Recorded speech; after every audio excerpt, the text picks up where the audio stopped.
Welcome to LOA Today. I'm Walt Thiessen. With me today is longtime listener, poet laureate, and Taya master Anne-Marie Young. This is your daily dose of happy. We are so happy you decided to join us today. Anne-Marie, I'm kind of excited for a number of reasons, not the least of which is I learned a new word today. I have a new word to add to my vocabulary, and it comes from our guest. What is your new word? The new word is panentheist. And like what? That's one of those words you read it and you say, God bless you. What did I just say? So what does it mean? Well, let's find out. We're going to find out from the person who shared it with me for the first time. She's our guest for today. Her name is Kirsten Rudberg, and she's joining us to talk about a whole wide range of things. But we're going to start off with panentheists. Kirsten, hello. First of all, welcome. And second of all, where did that come from? I don't want to take credit. It came from a couple of classmates of mine in my cohort in seminary. And because I think I grew up overseas, I always blame my parents and say they showed me too much. So I couldn't really pick a religion or a way of worship in the world. But what really spoke to me was panentheism, which is that God is in everything, that everything is conscious, that everything has an intention or is working for the greater good. So I can take no credit. Credit where credit is due, my much smarter classmates in school. So, yeah. I don't know about you, Anne-Marie. I'm going to give a little credit because she brought it to us. Yeah, that's a great word. How do you say it again? Panentheist. Panentheist. Yeah. It is like a sneeze. Yes. It is. Yes. Panentheist. You couldn't say that with a lisp, could you? Panentheist. In fact, it even has a joke built into it. Panentheist, God bless you. I mean, oh my gosh. Oh. Brilliant. Oh my days, Walt. You're on fire. I love it. But when I first saw that word, panentheist, I mean, the first thing I reacted to was theist. Do I want that? But then I saw the definition, consciousness and everything. I said, well, that's what I believe. Yeah. And I mean, the idea of me believing something that is tied to the word theist kind of scared me for a moment. But once I got past that one, I said, this is pretty cool. Because I didn't know there was a word for that. Yeah, neither did I. I mean, did you know, and Maria, you never heard of it, right? I mean, that was a new word for you. Yeah, I mean, literally writing it down so I don't forget it either. Yeah, right. You guys are fun. They are, yeah. Well, that's because we're panentheists. That's right. We should form a club. The first meeting of the Panentheist Society of the World is now called into session. We do need a good T-shirt too. Good T-shirt. That's true. We need a T-shirt and a logo. Yeah. Okay. We'll work on that one. Yeah. Okay. Good. Yes. And, well, actually, what we'll do is leave it to the universe. Ooh, I like it. So, all right. We just did a lot of fun things with panentheism, but let's talk about how you got to panentheism, because I mean, there's a whole. First of all, we love stories, and we know that you're a storyteller. It's one of the reasons why I was so intrigued about bringing you onto the program, because we like stories so much. Let's hear your story. How did you get from being Kristen growing up around the world to panentheism? Oh gosh, well, I didn't have a choice of growing up overseas. My father worked for a company outside of Chicago that did giant hydroelectric dam and irrigation projects for developing countries. And so that led us to living in Guyana for a while and then in Pakistan. So I really grew up in Pakistan. And, you know, in between all these trips, of course, we went to a lot of different places. My graduation present, if you can believe it, from high school was a trip to Bangladesh, which, you know, isn't everybody's normal idea. Kind of unusual. Yeah. Yes. But, you know, Thailand, Sri Lanka, the Maldives, I mean, Kashmir, all these different places. And my parents were really good about taking us out, seeing the culture, the temples, meeting people, just experiencing the world. And I came back to the States.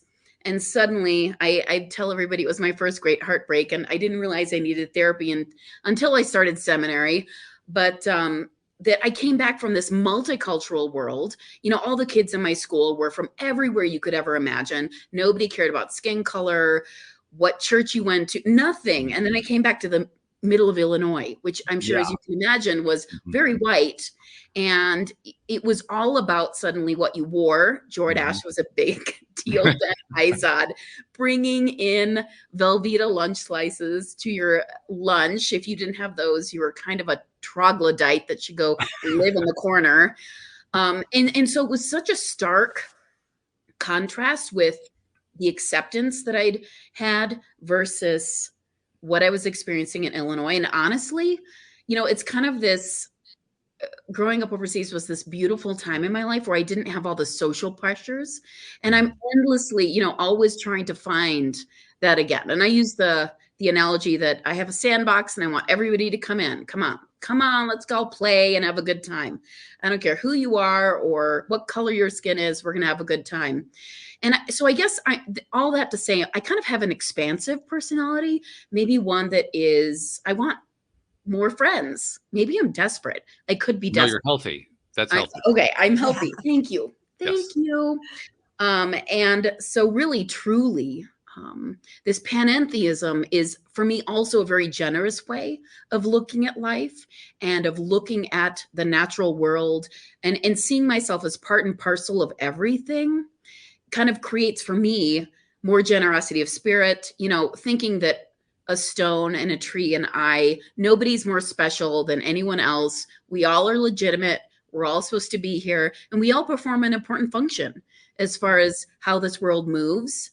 And I don't know. I mean, if I could, I would invite the stones in the sandbox too, but they don't really do anything but sit there. So, but they vibrate. Their loss. That's true. But I don't know if it's too fast for me to see or too slow. Something's getting lost in translation. I didn't say that we were good at picking up the communication. I just said they vibrated. That's all. End of sentence. But what you're saying is absolutely correct. And I love it. I love that kind of, boy, I mean, I'm kind of envious to have grown up with that kind of experience. Mm-hmm. I mean, on the one hand, we often talk about this a lot. Actually, we talk about how going through all the trials and tribulations of life is where we do our best learning. But man, there's something to be said for living in harmony from the moment that you're born. Like, whoa, that just sounds so appealing. Yeah. It's there were definitely trials and tribulations over in Pakistan because my mother we had lived in Guyana. When she got to Pakistan, she started losing a lot of weight. And so they thought she had a tropical disease and nobody could diagnose it. But what they eventually discovered was it was celiac before everybody knew what celiac was. And so she had to be, they flew her from the Mayo Clinic from Lahore because she'd gotten down to 90 pounds. So all that to say, there were a lot of stressful moments and sorrows and a lot of grief. And, I had to do fourth grade twice because when I came back to the States, I just couldn't adjust. And my whole world had been shattered by being put in this alien world of Illinois. And I did not adjust well. And I'm sure you can imagine that, doing fourth grade twice did not add any shine to my social cachet. No, not really. Made a lot of fun of. Yep. And, a lot of humility. I learned a lot of humility. I did better the second time. No, I'm still in fourth grade. I don't know if you guys know that, but I still am. And still, they just will not pass me. But, thank you for that. I wish I could say that those were all amazing days over there, but it was a gift that I didn't understand until I was a lot older. It really took a long time.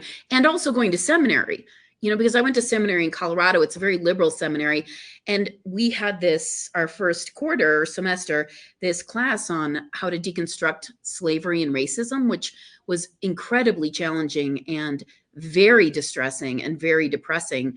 And I had people in my class and my cohort start weeping at the table because their parents would not allow them to play with the children who were African American in the community.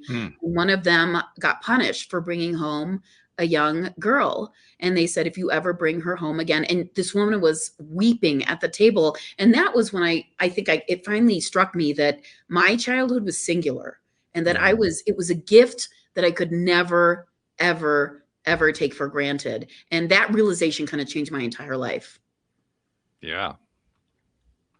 I think you kind of answered a question for me that was always in the back of my mind. Because I know what it's like to grow up in this country and to live in a country where, particularly the racism, but all the different isms, they're all there. It's just that they're up until like the last 20, 30 years, they just were not acknowledged very much. Yeah. They just pretend that they aren't there, So you just kind of skip over that stuff, which was very confusing. I often wondered, though, like I was saying, what was that like to come into it? Because I knew what it was like to grow up in it, but what was it like to come into it, and how would one deal with coming into it? I think you just kind of answered some of those questions, because that would be confusing.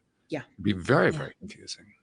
Absolutely. It did not help that the first day of school, my mom sent us in our Pakistani clothing.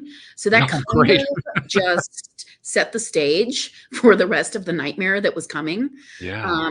I mean, I remember her taking the pictures on the front step, and she was so proud of me. I just thought, oh dear, this is where it all went downhill.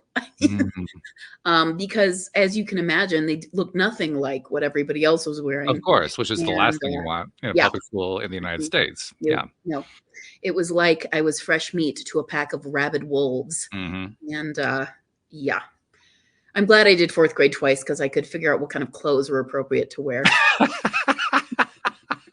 So it was worthwhile. That's good. I'm glad there was some value that came out of that. Oh my goodness. Yeah. The webs we weave in this world. I didn't know we were going to go down this road. I never know what rabbit hole we're going to go down. I mean, that's part of the nature of the show. We never know what the rabbit hole is going to be. But this was not the one I was expecting. There were a few other possibilities I had ranked higher than this one. Well, that's all right. That's okay. We're willing to go down any rabbit hole and find out where rabbits are living there. I'm curious, Anne-Marie. I mean, I'm describing what it's like being an American, having grown up in America, and then trying to imagine what it's like somebody coming to this country who's ostensibly originally from here, but never really was here until she got here, up until that point in her life. But what's it like from the perspective of someone who grew up in the UK?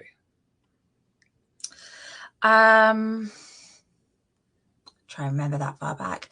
My question was very similar. It's like, how did you adjust to that? And I know that I moved towns when I was 11. I even stayed at the same school. That was tough enough. I stayed at the same school with my friends, but just moving to a different town, that totally threw me at 11 years old. I can't imagine flying across the world and starting brand new in a culture that's so different. I mean, I don't think the British and the American culture are quite on a par with, like, it didn't seem to, when I was at school, it didn't seem to matter if you had the right clothes on. It was a school, everybody wore school uniform anyway. It just didn't seem to have those things. But I think we all feel a bit alien at that age anyway. We all feel like we don't fit in. So to come from another country, I just can't imagine. Yeah. I think what's it also like for somebody? I mean, you theoretically had American roots. What's it like for somebody who's truly an immigrant coming into the country from a completely different culture and then dealing with that culture shock? We've actually had guests talk about that, but that one's so far beyond my experience that it's hard to imagine it. Yeah. I think anyone who does that, no matter what country, is probably one of the more braver human beings on the planet. And one of the stronger ones by the time they're done. Yes, absolutely. Yes. Resilience. Yes. Yes. It's a superpower. It is. I always wondered where superpowers come from. And now I know. Ooh, do I really want to know? Yeah. Yeah. It's a challenge. All right. Well, that gives us the background for how you got here and how you got to where you are in your life. But there were a lot of different ways you could have gone, not just with your own career and your own lifestyle and so forth, but with your personal development. You ended up at panentheism, which is my new favorite word, by the way, but you ended up at this idea that everything's alive, everything's conscious, everything's connected. How did you get there from there? To panentheism? Well, panentheism, I think, was kind of like an end game. How did you get to the end game from that start? I mean, that's quite a journey to take. Yeah, I was going to say my mom would be really happy that you called it a career, because she's really doesn't know what I'm doing with my life.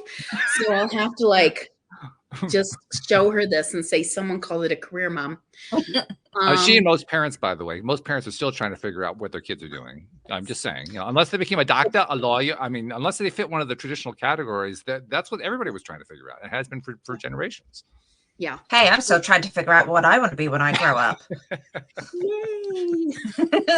I think that we should all live our lives like that because it's more fun. There's more possibility, and you can use your imagination. So, but as far as your question, one of the things that I've always, of course, I grew up in this multicultural world. I travel all over the world. I see all these things, have all these experiences, come back to the States, am totally shocked and horrified. So I basically spent my junior high years in the library until they did an intervention and kicked me out because I wasn't getting social skills. And I was forbidden from the library. And I remember the first day that I was allowed to actually go out, I was hiding. I was hiding in that library. I was doing this reading competition where in 7th grade, I read 96 books. The second year I read 120. I am a bibliophile. I love books. But I remember the first day. That's an age group where, just so people who don't live in the U.S. understand, that's an age group where if they can get them to read one book, they feel like they're in victorious area, But to read 96, oh my God. Yeah, I was hiding. So, but I remember the first, they forced me to go to recess. I was no longer allowed in the library. And I remember walking into the gym. It was winter. And I didn't really have any friends. And I hadn't really talked to anyone. I didn't really know anybody. And these 3 girls sitting over on the side of the gym, African-American girls, took me in and we became best friends. And then when I graduated from 8th grade, I was class bookworm. When I graduated from high school, I was class clown. So that should probably tell you a little bit about my evolution. Wow, that's a transition. Who knew this could happen? So, but all that to say, I've always loved books. I can disappear into a book any number of ways, mostly comatose because I don't pay attention to the world. However, because I grew up overseas, I think I have been fascinated with fairy tales and myths from all over the world, just desperately. So, I love I'm in New Mexico right now, and you should see, just the wall of indigenous myths, Hispanic myths. It is just astonishing at the used bookstore. So I always go in and I'm actually teaching a workshop on Wednesday about how to use fairy tale and myth to facilitate your creative process. But I'm like, Russian myths, grab the book. Oh, Czechoslovakian myth. I have been just a glutton. It's embarrassing, actually.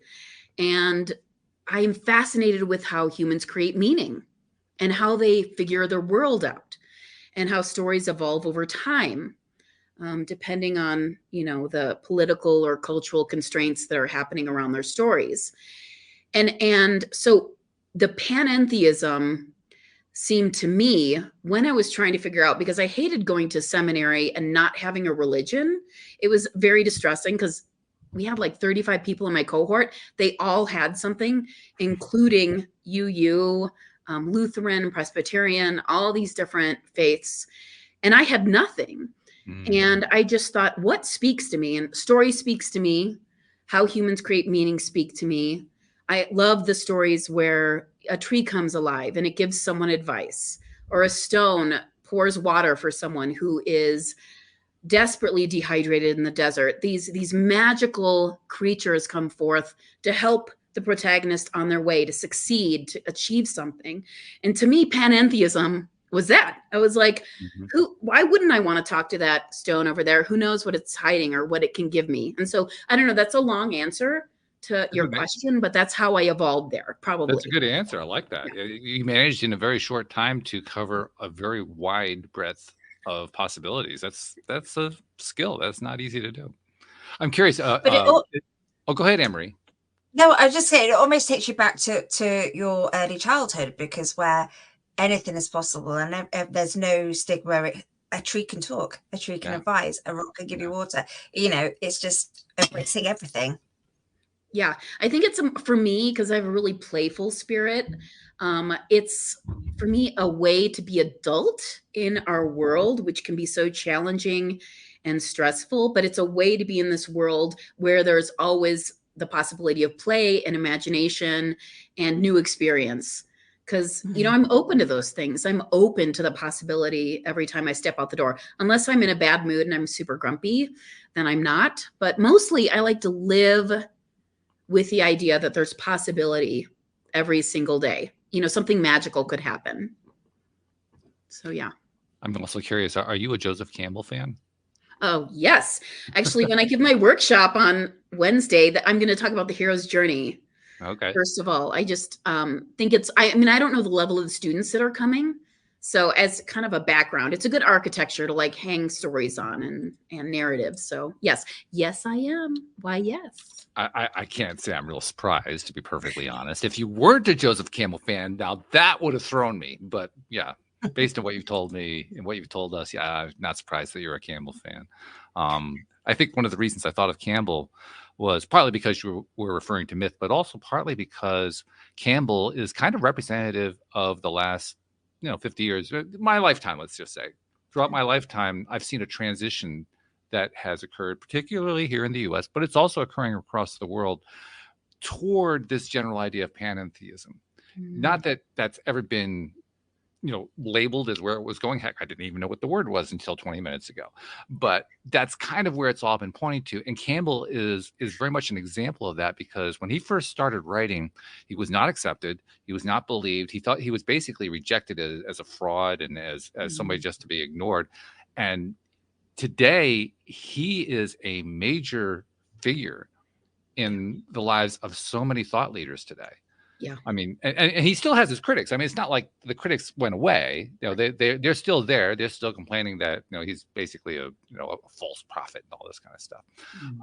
But when you also look at the fact that you have like Star Wars, George Lucas talking to Joseph Campbell to make sure that he got the myth right.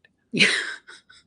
Like that's just like one little piece right there, but it shows just how deeply the Campbell type way of understanding our existence and our connection to each other and how everything works, that has really grown in my lifetime in ways that I'm still watching the multiplication of it. It's amazing. Yeah, it's really interesting. I always tell everybody that just by virtue of being born, you're born into the hero's journey. And so through the course of your life, you're going to meet allies and helpmates, and then also meet people or things or situations that maybe aren't so good for you or that challenge you. And so what is the goal? Get through these things, navigate. And then if you live long enough, you'll have smaller, like my walking the Camino was a smaller hero's journey because I had all of the same things happen. My favorite part of the hero's journey is that it's the obligation of the hero to then return to the community and tell their story. Yes. So that other people can learn, or if you get treasure or a boon, you return with the treasure and you share it. You share the knowledge, you share whatever it is you brought back. That to me is the most powerful. And that's what makes a true prophet, right? You come back and you don't keep it. You're not miserly. You don't hoard it. You share the knowledge, you share the treasure and the wealth. And so that's my favorite part. But yes, I love the hero's journey. Obviously, listen to me. Well, it's our favorite part too, because LOA Today started in 2012 because I didn't understand the law of attraction and I wanted to learn more about it. So I figured I'll start a podcast because I couldn't afford to hire anybody. I couldn't even afford to buy a book, but I could afford to start a podcast and bring experts on. They could teach me, and it worked. It worked great. And then after the first 400 or 500 episodes, I said, well, I don't want to stop. So it kind of expanded. And now ever since then, it has been kind of like what we're talking about here, what you're talking about. Understanding not only what the hero's journey is, but how the hero comes back and tells us what they learned. That's what our guests are. Yeah. I mean, Emery, you've been on the show now for a few years. Out of all those years you've been doing it, isn't that what the entire panoply of guests has been about? They've been on their hero's journey and they're sharing it with us. There's nuggets of knowledge and good stuff in every single show. You just absorb that knowledge. It's amazing. Yeah, it really is amazing. And you learn and you grow as part of being a listener and being a host on it. No, that's like, Without that's the doubt. it still amazes me. I mean, there are so many people who are just joining on to this little trip that I've been on, where I've been doing this for myself and Anne-Marie's been doing it for herself. We've been doing it together. And then all these other people are listening like, well, this is cool. This is great. I love this. Well, and I think what's really beautiful about what you're bringing into the world is you're creating a really great space for people to meet each other. So the listener and the guest, people you might not meet in your ordinary life, maybe, you know? And so I just think shows like these create a really gorgeous community, and they actually help to kind of, I'm really hate othering other people. It bothers me. So you're creating this really beautiful space to take away that stigma, to remove the idea that this kind of person is meant to be, you should be scared of them or not welcome them wherever they are and whatever. So that's what I appreciate the most. Yeah. I've just thought, Walt, this is your sandpit. It kind of is, isn't it? It kind of is. Yeah. Thank you for inviting me to your sandbox. You're welcome. Yes. I didn't even know I had one before today. I mean, that's pretty cool.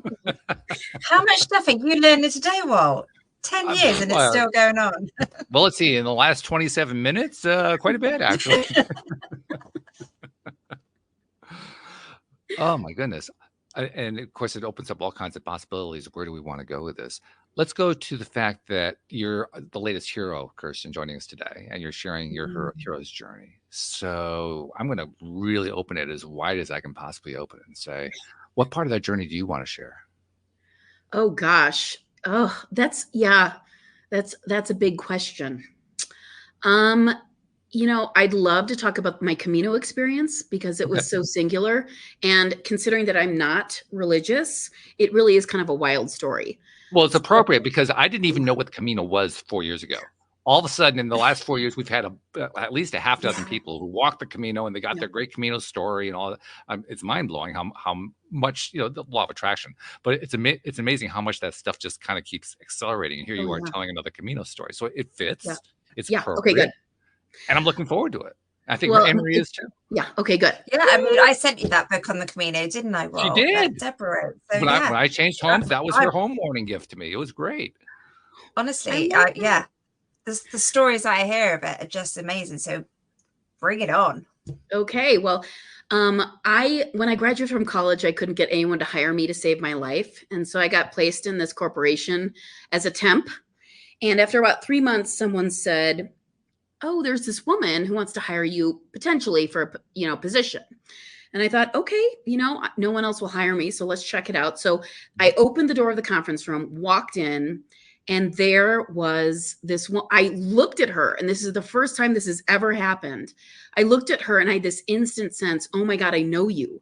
I've met you before. It was so visceral. And I didn't believe in any of this stuff back then, but it was so powerful. And she said the same thing later. She said, it was weird. The second you opened the door, it was like, oh my God, there you are. And there was this clear connection, so much so that when she moved from Illinois to Florida and got a really rare form of Parkinson's disease, where she contracted it and died within 5 years, I quit my entire life where I was living in Portland, Oregon, drove across the US and went down to be with her for 2 months while she had her experimental brain surgery. It's less experimental now, but back then it was very experimental. And it was a 2-month process. It unfortunately did not help her at all. Her Parkinson's was just so aggressive and rare that it really didn't help. And so the next year she passed away. And she left me a little money, which I didn't expect. I'm not religious, but I was dating a gentleman who was Catholic at the time, and he took me to this monastery on their feast day. And the woman sitting right next to me was a carbon copy of Linda, my dear friend, from the jewelry to the hair, everything. And I hadn't made plans to go to seminary or become clergy yet. And afterwards we met and we were talking, and she's clergy, she's Presbyterian clergy. And she said, I think I'm going to walk the Camino next year. And I was like, what's that? I don't know what that is. And she said, oh, it's this walk. And I was so intrigued by it. We had such a great conversation. And then my partner at the time, who was Catholic, said, you don't know what that is? So for Christmas that year, he got me all these guidebooks for fun, just to read and see what was going on. And then a few months later, a dear friend sent me a package and I opened it, and it was this DVD of this movie called The Way, which is this movie about the Camino by Martin Sheen and his son Emilio Estevez. Oh, yes, right. He said, I just feel like you're supposed to have this movie and watch it. It's so sweet and it's so interesting. You should watch it. And I thought, okay. And I liked it. And I thought, oh, that's really sweet. Yeah. Mm-hmm. And then about 2 or 3 months later, I was getting acupuncture, and my acupuncturist said, my mom just walked the Camino and she broke her ankle. And I was like, what? Why? How do you know about this? I don't know about what is going on. And why are all these people bringing this up? So I didn't think anything more about it. And 6 months later, my dear friend, who was cleaning out her mother's study from decades of papers, called me and she said, this is really weird, but I'm mailing you something that I just think you should have. And I don't know why I'm doing it, but you're going to be getting something in the mail. And I said, okay. And I get it a few days later, and it's a Camino walking from the 1960s brochure. And so it's basically this guide for walking from the 1960s. And I thought, what is going on? What is happening here? And so whenever I get kind of stymied by what's happening, I pull a tarot card. And the tarot card I pulled said, you have not been listening to the messages we've been sending. And I just sat on, I wanted any card other than that, because I just sat there on the bed and I thought, there was a lot of cursing. And I just said, are you joking? You want me to, I don't hike. I don't really walk. I'm not religious, by the way. This is absurd. And this is stupid. And so I mulled it over for a few weeks. But the second I made the decision to do the Camino, I got someone to stay in my house. All this stuff it was like being blown by this fierce wind. Everything opened up. All my concerns were taken care of. So I ended up driving across the US, took a ship from Miami to Barcelona, took 3 trains to southern France, and I walked a route that's really one of the least known routes because I wanted to be intentional. It's known for its solitude and how difficult it is. And there is something to be said for being able to eat 20 croissants a day and not, but in fact, lose weight. It was like the best thing ever. I ended up walking across France up to northern France and then a little bit along the Spanish coast. And I have never been treated, well, France had the worst weather it had in 90 years. Most people quit because it was terrible. It hailed and snowed on me in May. It was insane. I was covered in mud most of the time. I was alone most of the time. And I've never had people be more loving and kind to me in all these small villages. I had to sleep in the French forest one night because all the places closed because the weather was so bad and it wasn't worth it to be open. So I brought my tent and everything and I camped in the forest. It was terrifying. And then the next day I got to this World UNESCO Heritage Site, and at breakfast the next morning, the woman said, what are you doing? And I said, I'm walking the Camino. And she said, alone? And I said, yes. And when I left, she'd packed up a huge thing of food for me to put in my pack. I had so many people do so many wonderful, kind, loving things. I've never been loved more in my entire life. And then I started walking along the Spanish coast and they say, do not do that. And I was like, it's not going to be too hot. I'll be fine. I'll be fine. And then I stopped going to the bathroom because I was so dehydrated. But I had that moment. I was clambering up the side of this very steep hillside with this massively heavy pack. And I had that moment where it was embarrassing because I was like, this is like a really pathetic movie where you just break. I broke and I howled out to the wilderness. Everything came out of me. Wow. Everything. And I was disappointed in myself because I thought I would do it way more elegantly and maybe more intentionally. But no, that's not what happened. And the first thought that came to my mind was, it was so interesting for me. I thought about my partner, and the first thought that came to me was, he will never allow me to quit this Camino. And I thought, whoa, oh my gosh, there's a lot there that I need to unpack. And who am I doing this for anyway? And why am I giving all my energy and power away to someone else? And why do I feel like that's okay? And so I went into the next town, spent a few days in bed, then went to Santander, spent a week in bed trying to rehydrate. And then I took the ferry to Plymouth and spent 3 weeks in Cornwall and had the best time of my entire life. Went to Tintagel, Marazion, Newquay, because I know how to say it now. Penzance. I mean, I had the best time. I love Cornwall. It's so beautiful. So beautiful. I used to live in Devon. I grew up in Devon for a few years. Stunning. It is. It is. And I went coasteering, which is where you put on a wetsuit and all these strapping young men take you into sea caves and you jump off all these cliffs and all this cool stuff. I love that part of the world. It was just one of the more magical times in my life. And then I took the Queen Mary back to New York. Wow. So it was very, very epic. I also can't get enough of the Queen Mary. Like, I'm ruined forever. That's the only way I'll travel because they give you breakfast in bed. Who doesn't want that? Yeah. I love it. It was amazing. So yeah, I mean, and that trip changed my entire life in ways that I'm still unpacking. Well, I mean, first of all, therapy, I was like, I need to figure out where this thought came from because it was so unconscious. And the fact that it took this breaking open of me on this hillside, I knew it was something that had to be examined and dealt with. And I'm still dealing with it. Engaging with it, I guess. Let's say that. I'm engaging with it. But then it also led me to seminary because I had some experiences on the Camino that were very panentheistic and really inexplicable. Really, you can't explain what happened, but it allowed me to understand that there's a lot more going on in the world than I, with my rational mind, can explain. And so I thought, I want to go to seminary. I want to have a voice in what's going on, the shaping of, because Discover magazine in 1999 had this article that said, I love science, by the way, but that said this next century, a new religion will be created that really strikes a lot of people and captures the masses.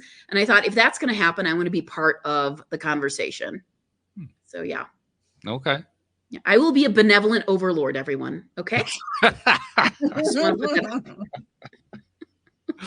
You know that one moment you described, that moment of horror on the Camino, which you said was not terribly elegant. Maybe it wasn't elegant, but my God, look what kind of eloquence it created for you.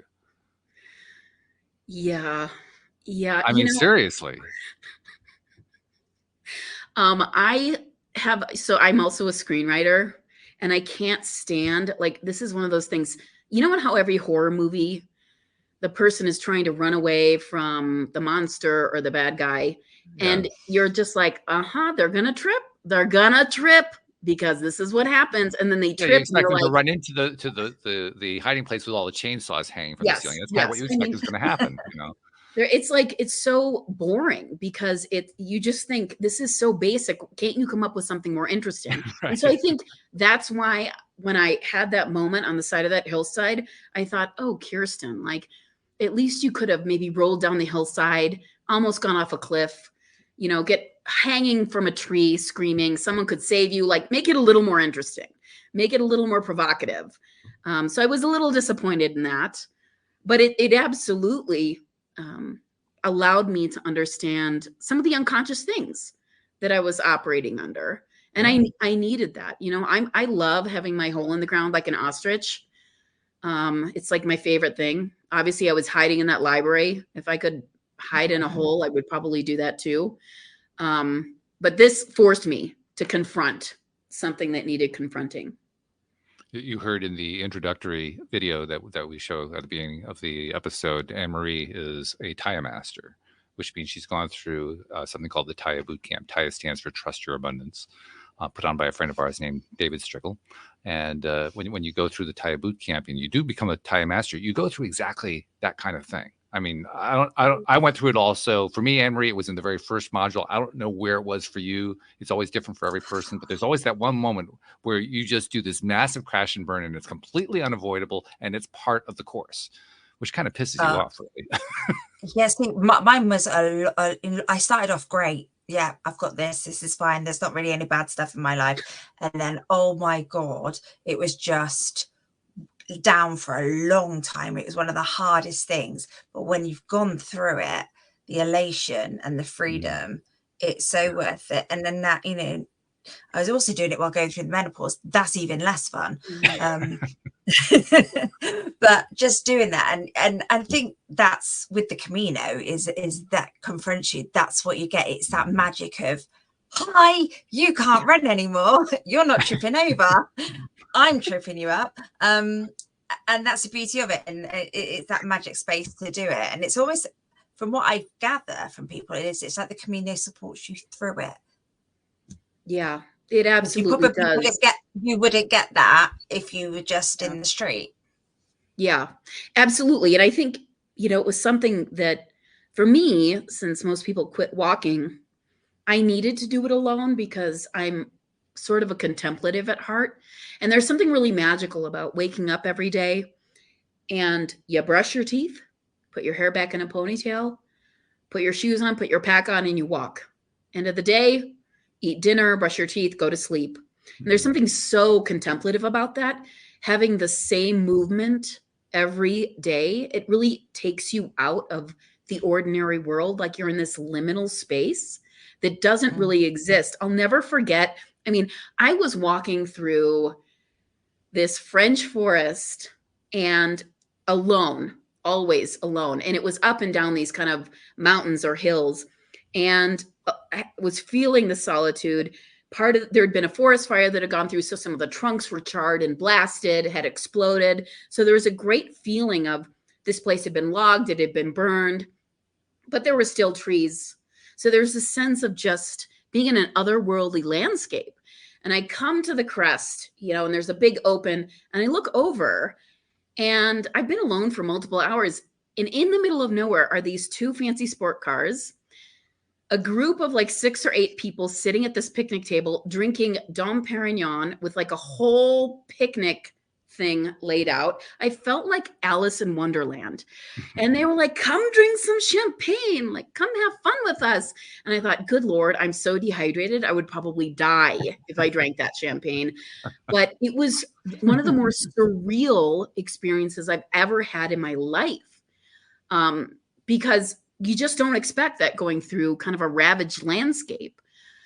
I have many other experiences like that. Just people hanging out of their, windows that are bedecked with these gorgeous window boxes full of flowers. And they're like, bonjour, yelling at me. And finally, after walking for 2 months in France, I sort of understood French a little bit. In the middle of this tiny village, I encountered this man who looked like he was dressed for a Mongolian winter. I mean, he had like the whole hat, everything.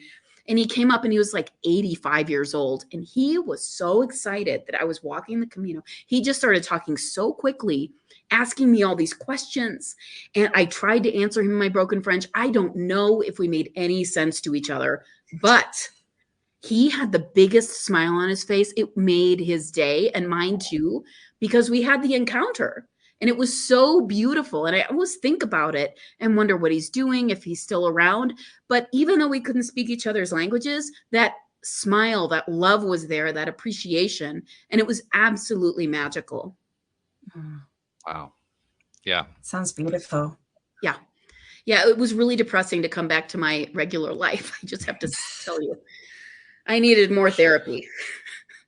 Well, one of the most amazing themes that keeps playing out over and over again here on the program is we get these heroes. I love that's the day's term. Is we're going to call them heroes from now on. We have these heroes who come onto the show and they tell us their journeys of heroism, and in the course of those journeys, they go through hell and back. Mm-hmm. And to a person, I don't think I've ever heard a single one say, "I really didn't get anything out of that." They all talk about how they wouldn't necessarily want to go through it again. In many cases, the stuff is so horrific that there's no way anyone in their right mind would ever go through it again. But they would never trade it in. It was like the best thing that ever happened to them. And I remember the first time that concept was expressed to me. It was expressed by one of my good friends, another co-host, Joel Elston. He told me about it early on in the podcast, one of the first few years of the the podcast, and he's talking to me, and I'm thinking to myself, up until now we've been connecting real well, but right now I think you're just absolutely crazy. I think you're insane. What the hell are you talking about? I couldn't yet grasp it. How could that be? How could you possibly go through the worst horrors of your life and say it was the best thing that ever happened? I've since then come to appreciate, yeah, it really is. But that's one of those things that's on the face of it. It just sounds crazy. I mean, it does. Yeah.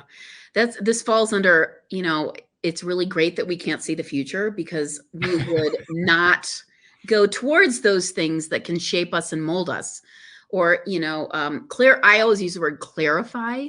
How you make ghee, you clarify the butter so that it's healthier, I guess. If we could see the future, we wouldn't go through the struggle. We would avoid it at all costs, and to our detriment. Because personally, I clarify the butter just because I like it better with the lobster, but that's another thing entirely. It is delicious. It is delicious. But there are a lot of reasons for clarifying. Mm-hmm. And they're going to be, this is the part that took me the longest time to understand. Once I got it. There are going to be different reasons for everybody. Everybody has different things to clarify. Yeah. That's why it's so hard to understand, because everybody's clarification is different. Mm-hmm. Mm-hmm.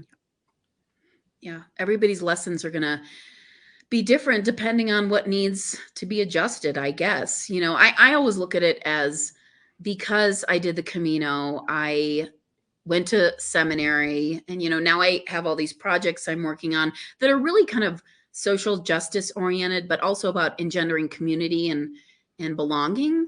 And I might never have done that, even gone to seminary, if I hadn't walked the Camino. And so really, we have these moments in our lives, I call them these kind of cruxes, where you have this experience and so many other things spin off of it, kind of using a planet as a gravity, the gravity, if you're in a spacecraft, using it to boost the speed or whatever. These experiences are these seminal points in our lives that hopefully shoot us off in the direction of helping other people on our life path, being more authentic, having more integrity. They might be painful and exhausting, but we need them. You brought up we're going to do a really strange connection thing here. Okay, I'm just saying, just kind of giving you a little forewarning about this. But you mentioned gravity. You mentioned how you can use a planet to accelerate a spaceship and that kind of thing. And that's true. You can do all those things. One of the things about gravity that's really fascinating is that no one can say what it is. I mean, we all can describe it. We can describe the effect of it, but physicists don't even know what it is. They just know that you got this big mass, you got a gravity. That's about all they can really say about it, which kind of leaves a lot of room for speculation. I think of it from our, excuse me for using the word, panentheistic viewpoint. Everything is conscious. Everything is connected. So I say to myself, all right, if I want to understand gravity from that viewpoint, how am I going to understand it? And I've come up with a number of different answers. I'm curious to know, Kirsten, what your answer is. If you are faced with the idea of trying to explain gravity from the point of view of what you believe spiritually, how would you go about explaining that? How would you describe that? I see you're ending this with an easy question that anyone could answer. I do my best. And I'm up for the challenge. I do have to say that, I read a lot of science magazines, as I've stated, and one just recently came out that posited gravity doesn't even exist. It's not even something that's actually real. Yeah. And so I'm coming from that standpoint, but also I'm coming from another theoretical paper that came out a few years ago that said mass doesn't exist. It's an illusion. So basically what we see is really information. And so at the beginning, when there was the Big Bang or whatever started this universe, there wasn't any mass. It's literally information. And so what does that look like? So I'm coming from that kind of standpoint. Does that throw a wrench in your question? Actually, it sounds more like you've changed the Big Bang into the Big Meow. Ooh. I've got an answer to that though, Walt. Okay, go ahead. Okay. Why do you have to understand it? You just have to trust it. Ooh. I like the answer. Well, there's one thing I don't like about the answer. The reason I raised the question is it makes for a fun conversation. But other than that, I love the answer. Oh, well, I just scuppered that one. Sorry. No, but seriously, that's one of the fun things is taking these various concepts that science has kind of reached their threshold on, because there's always a current threshold. How far does science understand things, right? Yeah. And gravity is certainly one of those things that it's kind of like at or beyond the threshold of what science currently understands. So when you reach that threshold, what do you do with it? I find that to be really important because that's where the true scientific theorizing comes from. It comes from that threshold. It comes from that space beyond what science already knows. Otherwise, there'd be no point to theorize, which would be another way of saying there'd be no point to do science. Science is about expanding boundaries, expanding knowledge, expanding horizons. So you have to be willing to dive into, well, what the frig is gravity anyway? Or, the various kinds of questions you can explore. And what better way to do it than through your spiritual or metaphysical foundation? Which is why I asked my question in the first place. Now, how's that for a long-winded explanation to justify something that was really in no need of justification, as Anne-Marie just pointed out? Can you spell all that? No.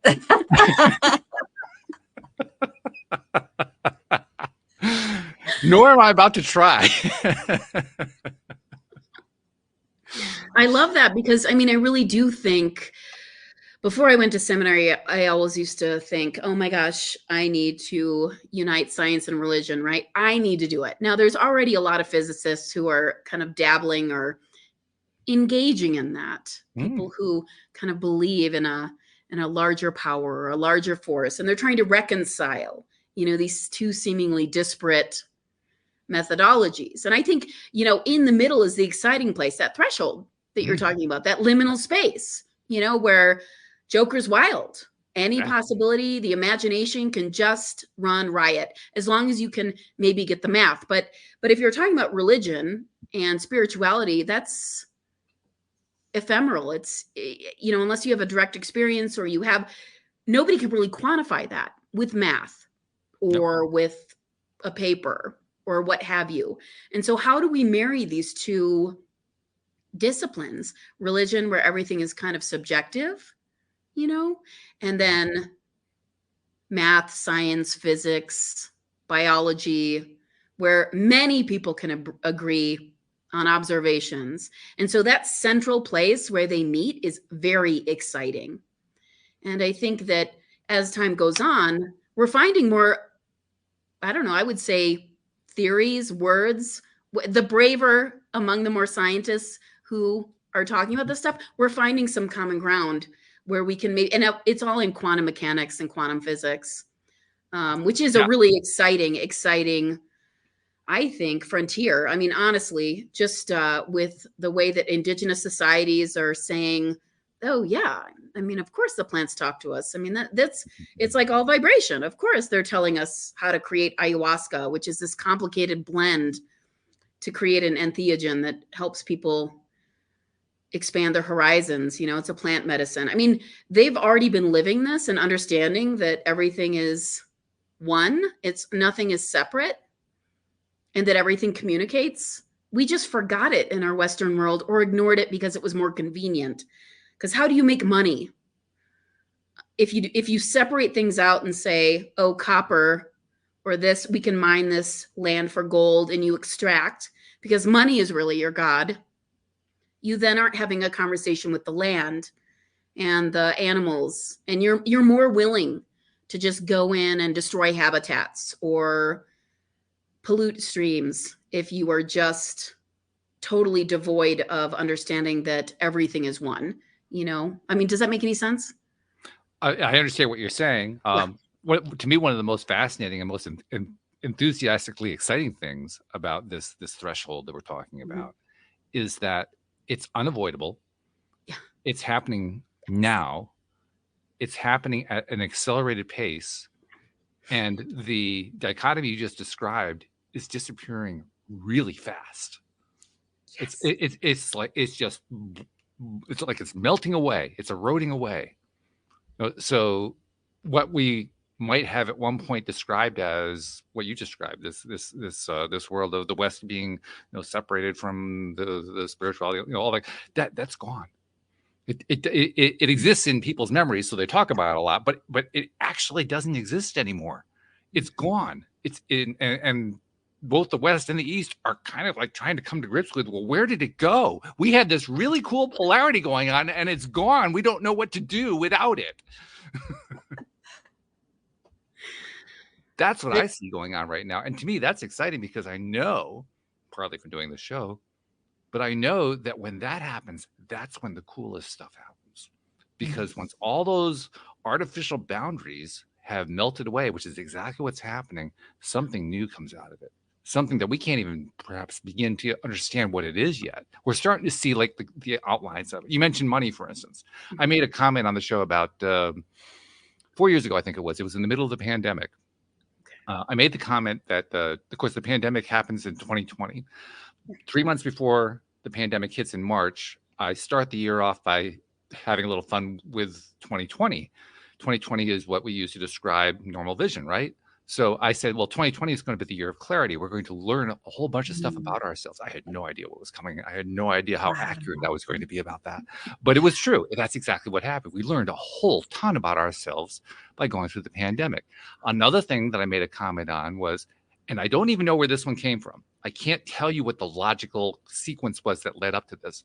But at one point, I made the comment that in 10 years, now this is 2020, so we're looking at 2030. In 10 years, we're going to think about money so completely differently that I can't even describe to you how different it's going to be. I can't tell you how it's going to play out, but I know for a fact, and by the way, I've studied monetary policy, so I have some background there. I know for a fact that the way we were thinking about it in 2020 and the way we're going to think about it in 2030 are going to be so different that it's almost going to be like different universes. Now, we're almost halfway there, and I can start to see the outlines of it already. I'm sure you can too. But if you had asked me in 2020 to describe those outlines, I would have said, well, I can't really, I don't know. That's the kind of time we're living in, where things are transitioning so fast. And we're all just trying to help. I'm trying to keep up. I don't know what to do. That's where we're at right now. So science, religion, spirituality, those are just three of the elements that are involved. Social justice issues, political issues. There's a piece of it right there. The entertainment world, the news world. You take all of these things. It's going on everywhere, all at the same time. And everyone's trying to make sense out of it, saying, what? What? That's the universal reaction. What is going on? Well, this is the world's journey on the Camino. We're having that breakdown. That's right. That's exactly what it is. I love that. I love that. That's totally right. You're absolutely right, Anne-Marie. Yeah. And isn't it cool? It is. It is. It's, I mean, we're all collectively taking an adventure together, and who knows where it's going to end up. And that's kind of exciting.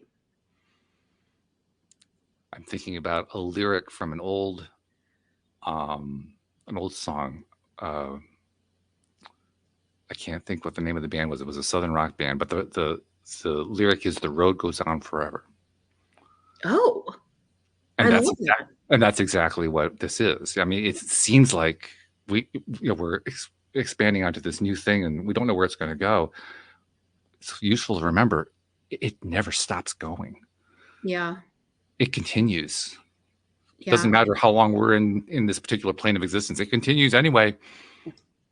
Yeah. The road goes on forever. And by the way, doesn't end for us either. Our road continues too. The whole thing is continuous. It goes on forever. It never stops. Welcome back, my friends, to the show that never ends. There's another lyric. Exact same meaning. You should have a never-ending show, by the way, I think. I think we kind of do, really. That's true. That's true. Well, it's not entirely true, because I do kind of draw a line at an hour, but then I start an hour. Oh, I meant like 24 hours a day, 7 days a week. I mean, someone would have to sleep every once in a while, but I think you could really have something there. I don't know if I could honestly do that. Okay, fair. Just because I could see myself like curl up in a ball after a while, because I'd have so much positive input from it. Oh, yeah. We need that negativity at times. Yeah. You know, Totally. if we don't have that polar opposite thing going on, we get confused. If I just had this huge energy surge all the time, I probably just curl up in a ball. I couldn't handle it. I think that's fair. That's totally fair. I didn't consider that part, but I think you're totally right. Yeah. Yeah. But by the way, there's a lot for me to say that. 5 years ago, I would have said, Walt, are you nuts? But now, yeah. Well, I didn't know where this was going. I don't think Anne-Marie knew where this was going, but I like where it went. This is really fun. Yeah, we got a little bit of everything in there. Yeah, we really did. Now, there are two things we need to find out first, okay, before we say goodbye for today. Maybe we can get you back another time. But first one is somebody wants to carry on the conversation with you.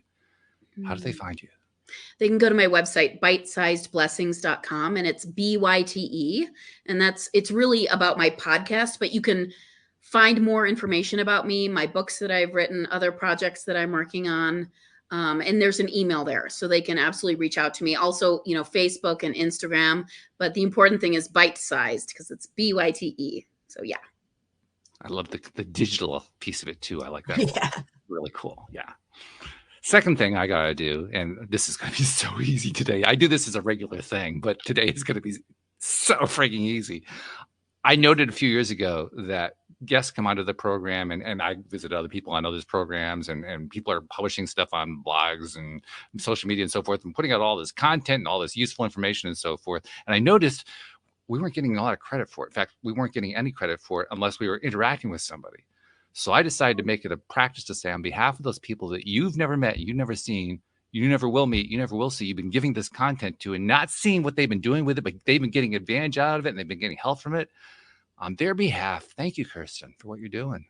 Oh my gosh. Because you're making a difference in this world. Oh, well, I'm trying. I'm tired a lot, but I am trying. I know that feeling. Thanks, you guys. This was really, really fun. Thank you. It really was. And Anne-Marie knows where I go last with this. This is going to be in one sense, this is going to be easy. In another sense, this is going to be hard. I don't know where you're going to pick from, Anne-Marie, but I always go to my co-host to summarize, Kirsten. I always ask my co-host to pick, like, what's the one thing that ties the whole conversation for you together? I'm curious to see what Anne-Marie is going to say today. So, Anne-Marie, what's that one thing that you want to grab on? Okay, I've got a visualization in my head. So I've got a road with lots of turns. Okay, so I see Kirsten on this really positive road, but actually there's all these turns and there's all these twists and you've just embraced them and it's taken them with such a positive outlook and just embracing those twists and turns. And that's kind of what I took from that. And see the signs. If somebody's saying Camino 700 times in a month, go to the Camino. Yes. I'm totally with you on that one. One of these days I'm going to have to walk a Camino because, I mean, my goodness, it's amazing how often that concept comes up. And it's scary how it's talk about acceleration. That's accelerating. The frequency of Camino on this show is accelerating. You see it too? I love that. Wow. Yeah. That's scary, by the way. Kristen, this has been fun. Thank you so much for joining us. Thank you. We wish you, all of the best possible journeys as your path continues. Thank you. Thank you. And this was the most fun I've had all day. I just want to let you know I loved every minute. Well, that means we succeeded. We had one more daily dose of happy. True story. There we go. So thank you very much. Thank you to our podcast listeners everywhere. And we will see you all next time here on LOA Today. Goodbye, everybody.